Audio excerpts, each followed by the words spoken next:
Where is the justice? First his parents died, not even living to 40, saving their new home from a fire.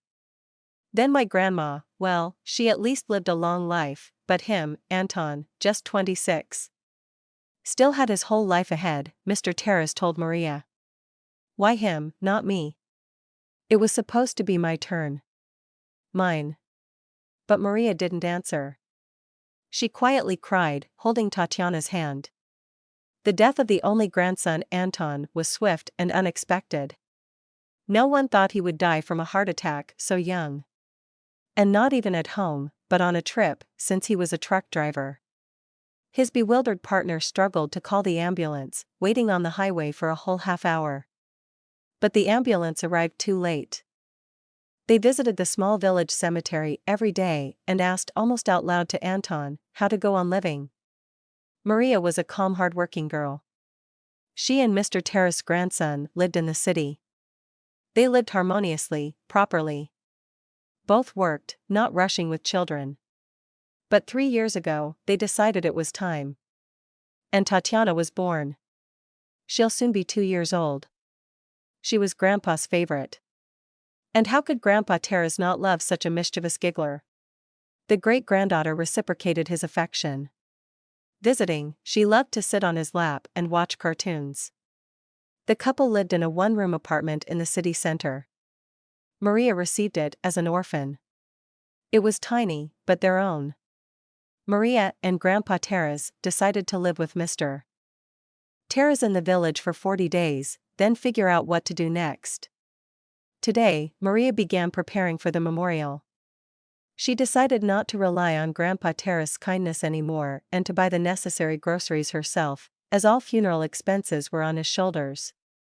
Anton was buried in his native village. But she couldn't carry everything from the store in one go, so they all went together.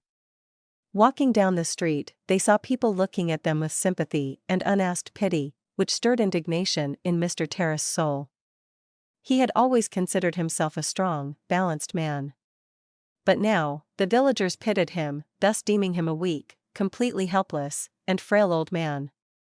Maria, in her grief, noticed nothing, nor did she know anyone there. The closest neighbors and Mr. Terrace's old friend, Mr. Petter with his wife, attended the memorial. Maria knew little about memorials, as she was an orphan raised in an orphanage. But the grandfather helped her, advising and explaining what needed to be done. Mr. Terrace personally invited the neighbors to the memorial. They went as a small family to the cemetery, to Anton. And there, both let their tears flow. Tatiana cried along with them. In the evening before bed, Mr. Terrace thought with satisfaction.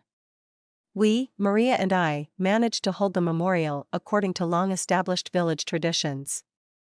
And the deceased wife and grandson must be satisfied. The next day, at a small family council, they decided that while Tatiana was young, they would live with Grandpa Terrace and rent out the city apartment. Maria also found work at the village clinic. Their nurse finally decided to retire. She was well over 60. And, learning that Maria was a nurse, she handed over her duties with relief. So began the life of Mr. Terrace's daughter-in-law in the village, full of new discoveries, cares, and chores. After all, Maria knew nothing about gardening. But Mr. Terrace, right in the vegetable beds, patiently taught her the intricacies of gardening. He had always helped his late wife and managed the garden well. And now he had to teach his 2 helpers the wisdom of rural life. Maria quickly adapted to the village. Growing up, Tatiana became a wonderful assistant. Years passed, and Mr. Terrace, aging, gradually ceded his position as the head of the household. This year, in April, they celebrated a milestone. The great-granddaughter turned 10, and Mr. Terrace 80 years old. All these years, he dreamed that Maria would remarry. And he would have the assurance that his girls would be all right after his death. But a suitable candidate for a son-in-law was never found. And then, the people living in their city apartment bought their own place and moved out. And the new tenants showed up at the most inconvenient time, just when Maria was taking her first real vacation in many years. They had arranged a substitute for her, and she and Tatiana went to the sea. "Grandpa, forgive us, we are shamelessly leaving you in the height of summer," Maria told him before leaving. But he cheerfully replied, "It's only for 2 weeks, and the weeds won't even have time to grow." Now, he went himself to take the apartment from the tenants moving to their own place. They were decent people, so he had no complaints about them. A few days later, Maria called him to say that new tenants had been found, and he needed to meet them and show the apartment. Having arranged the meeting for 3 days later, when Maria would return, Mr. Terrace was glad that Maria would handle it upon her return. However, luck was not on Grandpa Terrace's side. Maria couldn't get away from work that day, so Mr. Terrace went to the city again.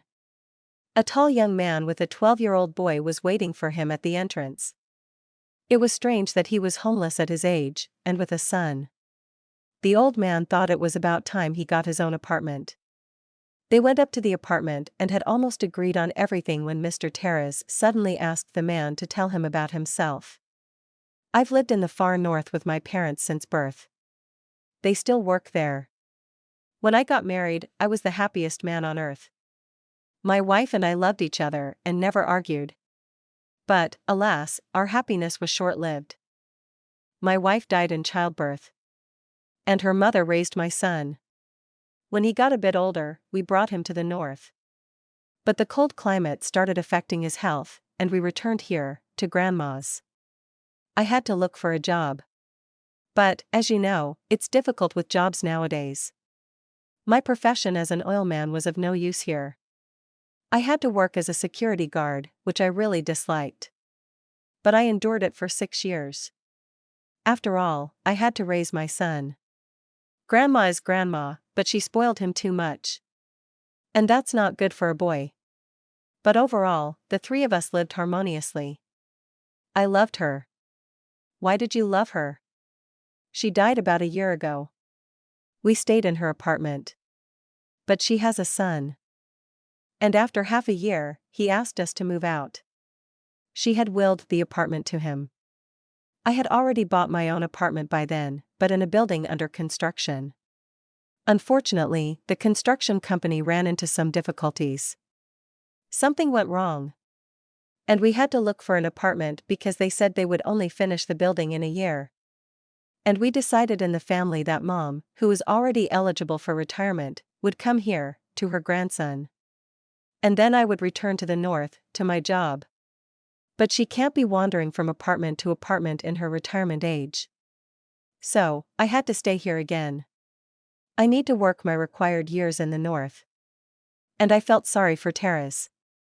I couldn't just pull him out of cadet school, because of this. He studies there all week, and I take him home on weekends. "Terrace, you say?" "My name is also Terrace."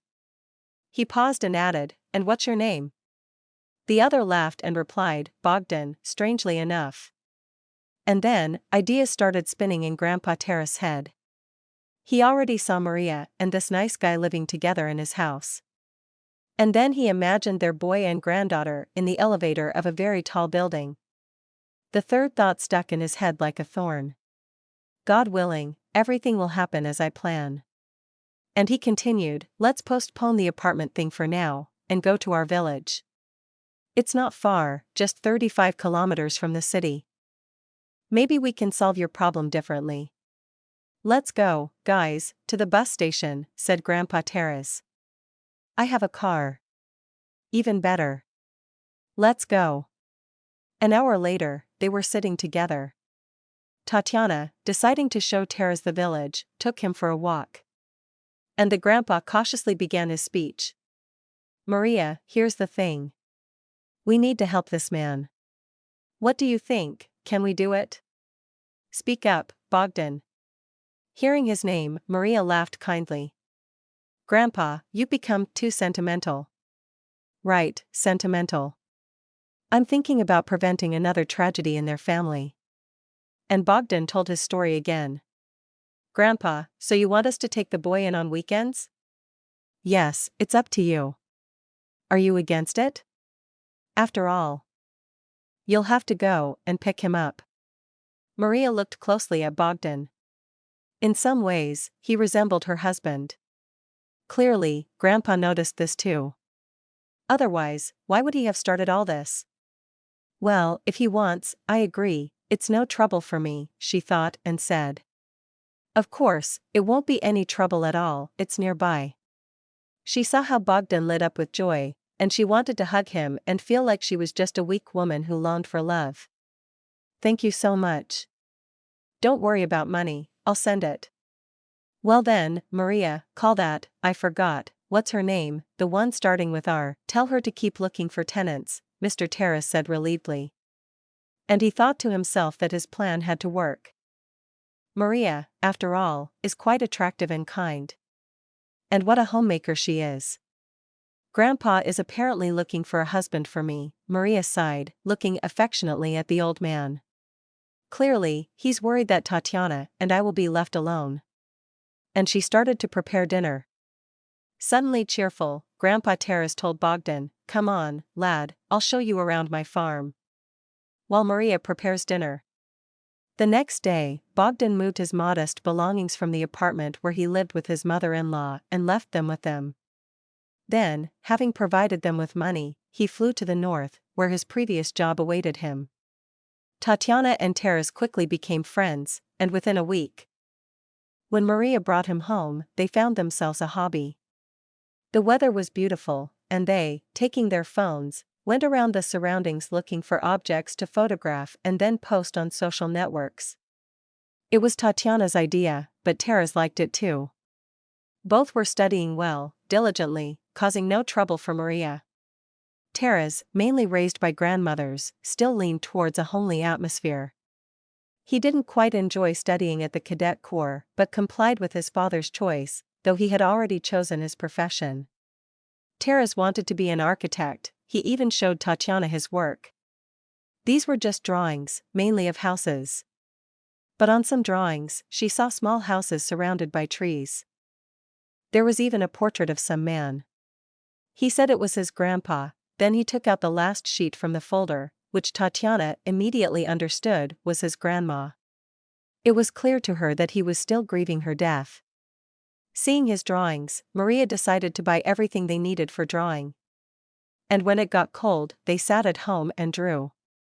Tatiana was worse at it, but she preferred to draw cartoon characters, which she did better. Only she wasn't very good with the technique.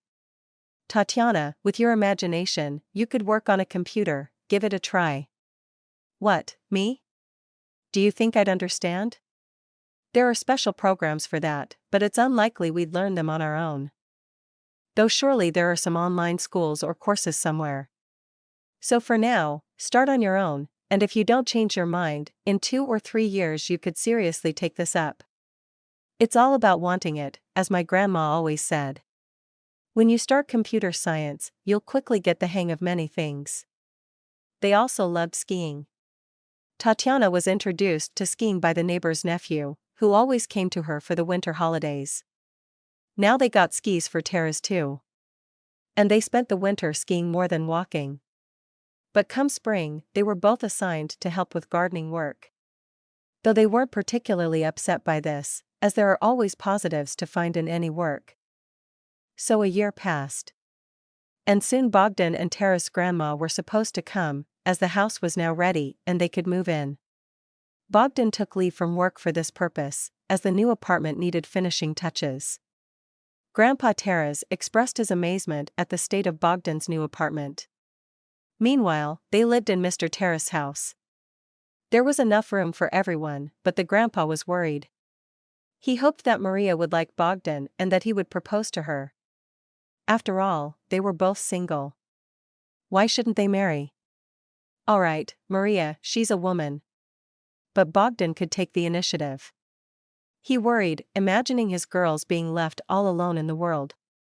He even tried to find understanding with Mrs. Klavdia, Bogdan's mom, but she avoided the conversation, claiming she needed to settle into the apartment. And Mr. Terrace began to ponder what to do. After all, another month or so, and the lad would leave again, and they would be left alone once more. These worries made him ill, his blood pressure rose. Maria nursed him. Within a week, he was almost healed, the illness gone. But his thoughts remained with him, anxious, exacerbated by the illness. One day, as he lay alone in bed feeling melancholic, he decided to talk to Bogdan. But Bogdan beat him to it. "We'll soon have a housewarming and a serious conversation. So you must be well, shaved, lively, and cheerful," Bogdan lectured the old man. "Perhaps it will all work out?" Mr. Terrace thought hopefully, looking at himself in the mirror.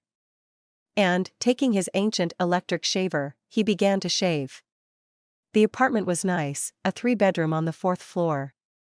Grandpa gladly took the elevator to the 4th floor. And when Bogdan opened the door, Mr. Terrace understood why the house was so quiet. It turns out he was alone, and everyone else was here, in the new apartment.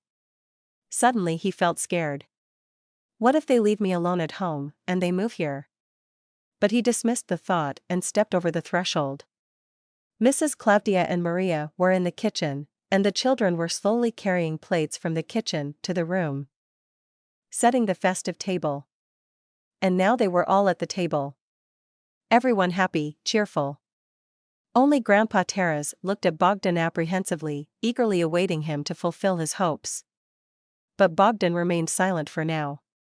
Finally, when everyone had eaten their fill and happily finished lunch with tea and cake baked by Maria, Bogdan spoke up.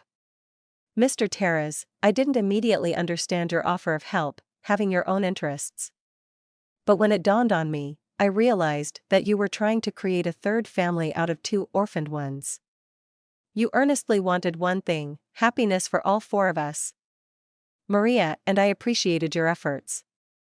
We only truly appreciated your efforts when you fell ill with high blood pressure. Maybe we don't have the passionate feelings we had back then, many years ago. Maria towards your son, and me towards your daughter. But thanks to your silent but persistent desire to see the 4 of us as one family, Maria and I realized that such quiet, peaceful love, understanding, and respect for each other also have a place. So we won't delay any longer and will soon get married. Just in time for my father to come on vacation. A wedding is unnecessary for us. Why draw attention to ourselves? It will be the birth of a new family, and there's no need for others to pry into our quiet happiness," Maria continued.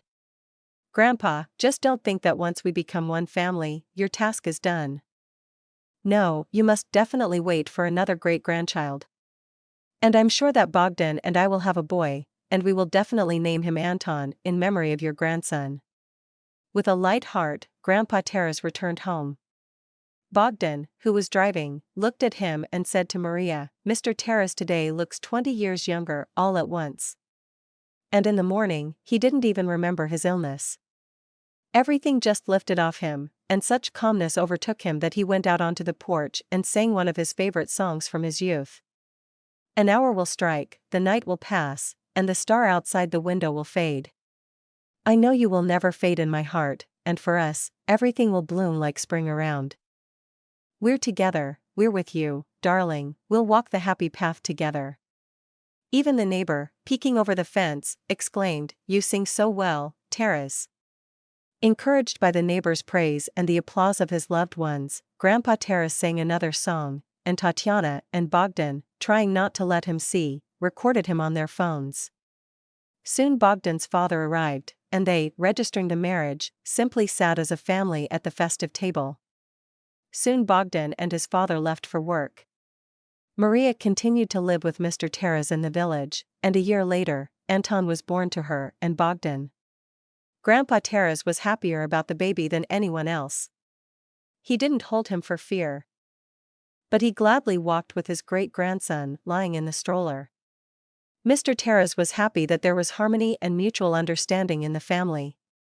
The old man often visited the cemetery, first reporting to his wife, then to his son and grandson, who were buried nearby, about how little Anton was growing.